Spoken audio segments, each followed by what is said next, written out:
ഇന്നലെ രാത്രിയിലുണ്ടല്ലോ മേളമൊക്കെ കഴിഞ്ഞ പൊടി പറഞ്ഞ മേളമായിരുന്നു കേട്ടോ.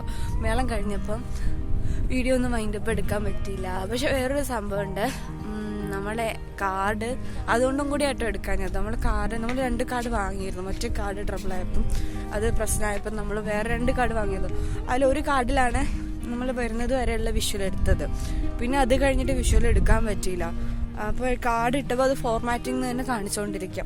എന്താ സംഭവം എന്നറിയില്ല. അപ്പോൾ എന്താണെന്ന് നോക്കണത്. ആ കാർഡ് ഞാൻ ഈ ഫോണിൽ ഇട്ടിട്ടാണ് ഇപ്പം ഈ വീഡിയോ എടുക്കുന്നത്. പാക്കിംഗ് ഒക്കെ കഴിഞ്ഞു. നമ്മളിനി ഇവിടുന്ന് നമ്മളുടെ ജയ്സാൽമേറിലേക്കാട്ടോ പോകുന്നത്. അങ്ങനെ ഗൈസ് നമ്മൾ തിരിച്ചു പോവുകയാണ്. ജയ്പൂരിലേക്ക് പോകുന്നവരാണ്. അവർ കോസ്റ്റ് വില്ലേജിലൂടെയാണ് പോണത്. അതിൻ്റെ ഇടയിൽ കൂടെ നമ്മളെയും കൂടെ ഡ്രോപ്പ് ചെയ്യാന്ന് പറഞ്ഞു. അങ്ങനെ നമ്മളൊരു വണ്ടിക്കകത്ത് അങ്ങനെ കുമ്മനടിച്ച് കയറിയതാണ്. അങ്ങനെ പ്ലാനിലില്ലാത്ത പ്ലാനുമായിട്ട് ഞങ്ങൾ കുൽധരയിലേക്ക് തിരിച്ചു. ഇതും ഒരു പ്രേതബാധയുള്ള സ്ഥലമാണ്. നമ്മൾ കുൽധാര വില്ലേജിൽ കയറിയിട്ടുണ്ട്.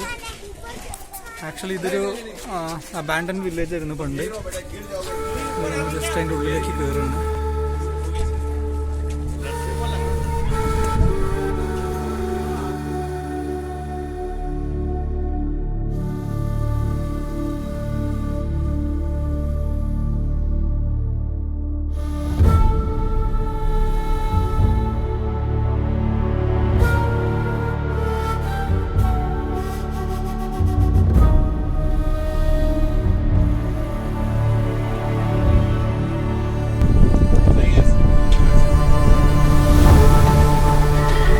സ്റ്റോറി എന്താണെന്ന് വെച്ചിട്ടുണ്ടെങ്കിൽ,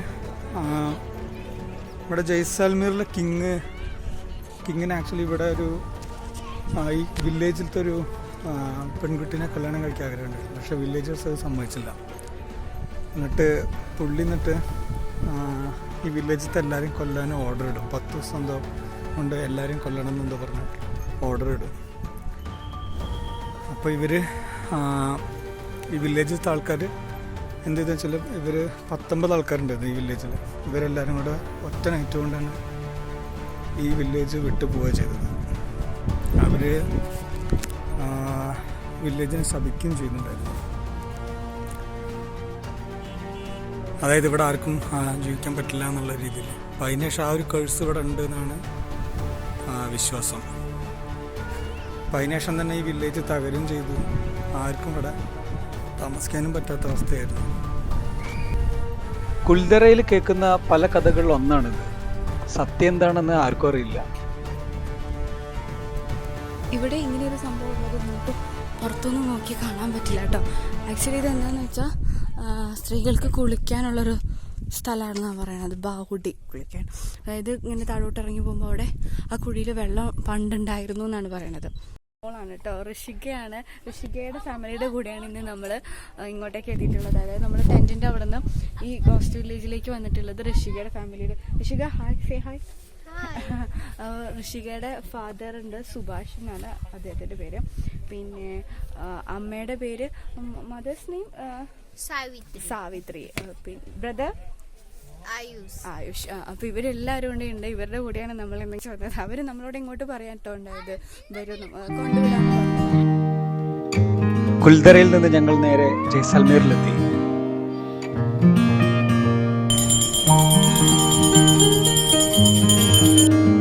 ഋഷികയുടെ ഫാമിലിനോട് യാത്ര പറഞ്ഞ് ഞങ്ങൾ ഹോസ്റ്റലിലേക്ക് പോയി.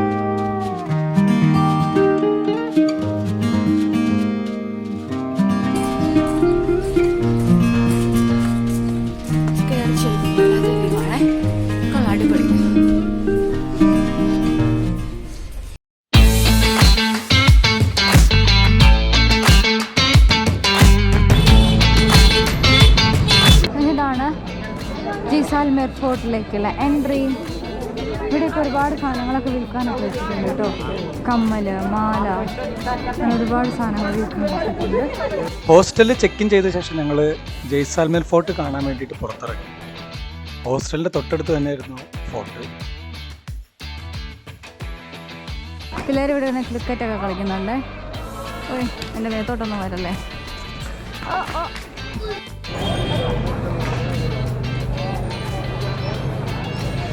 നമ്മൾ പണ്ടത്തെ അമ്പലത്തിലൊക്കെ കയറുന്ന മതി.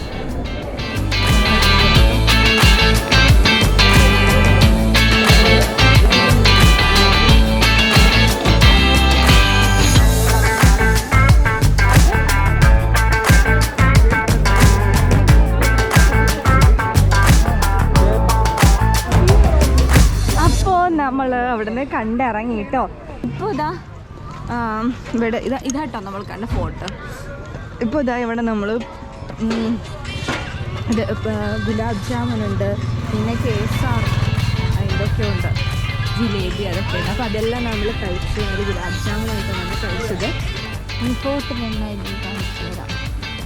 ശരി,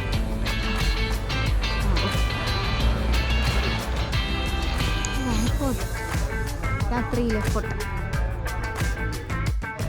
തിരിച്ച് ജയ്പൂരിലേക്ക് പോകാനുള്ള പുറപ്പാടിലായിരുന്നു. പിന്നെ ഞങ്ങൾ പുലർച്ചയ്ക്കായിരുന്നു ഞങ്ങളുടെ ട്രെയിൻ. നമ്മളങ്ങനെ രാവിലെ കയറി ജയ്പൂർ എത്തിയിട്ടുണ്ട്. ഇപ്പോൾ ഇവിടെ നിന്ന് നമ്മൾ ഒരു ഓട്ടോറിക്ഷ കയറിയിട്ട് നമ്മൾ സ്റ്റേ ഉള്ളത് ഹോസ്റ്റലിലാണ്. അപ്പോൾ ഹോസ്റ്റലിലേക്ക് പോവാണ് നമ്മൾ.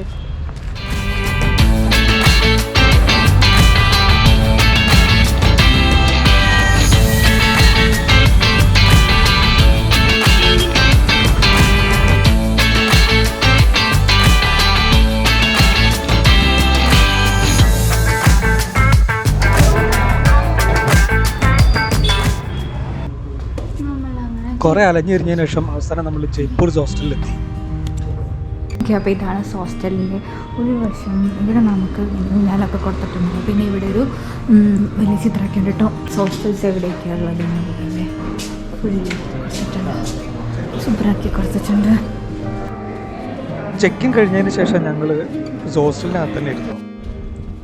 പിറ്റേന്ന് പുലർച്ചയ്ക്കായിരുന്നു നാട്ടിലേക്കുള്ള ഫ്ലൈറ്റ്.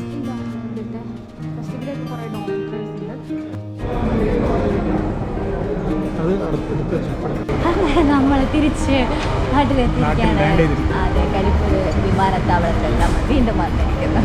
നമ്മൾ ഏകദേശം പോയ സ്ഥലത്തും തന്നെയായിട്ട് വീഡിയോ എടുക്കുന്നത്. ഫുൾ ട്രാവലായിരുന്നു. രാവിലെ തൊട്ട് കുറേ നേരം എയർപോർട്ടിൽ പോസ്റ്റായിരുന്നു. പിന്നെ അത് കഴിഞ്ഞിട്ട് നമ്മൾ ഫ്ലൈറ്റിൽ കയറി.